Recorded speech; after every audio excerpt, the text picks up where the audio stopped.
Alam mo ba na ang simpleng murang buko ay pwedeng makatulong sa pagtunaw ng gallstone o batong apdo?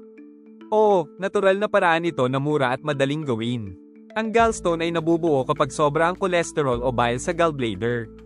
Kapag lumaki, nagdudulot ito ng pananakit ng tiyan, pagsusuka, at paninilaw. Pero ayon sa ilang sumubok nito, ang murang buko ay may kakayahang makatulong. Narito ang simpleng procedure, kumuha ng isang murang buko, yung malambot pa ang laman. Inumin ang sariwang buko juice tuwing umaga bago kumain. Kainin din ang malambot na laman nito pagkatapos inumin ang sabaw. Gawin ito araw-araw sa loob ng ilang linggo. Ang murang buko ay may natural electrolytes, potassium, at enzymes na tumutulong sa paglinis ng bile ducts, nagpapalabnaw ng apdo, at posibleng makatulong sa unti-unting paglusaw ng maliliit na gallstone.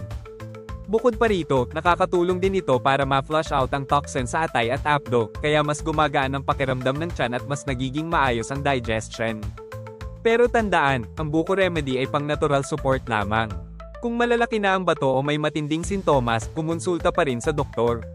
Subukan ang murang buko bilang natural na paraan, simple, mura, at nakatutulong sa kalusugan ng ating atay at apdo. Sundan kami para sa madami pang tips tulad nito.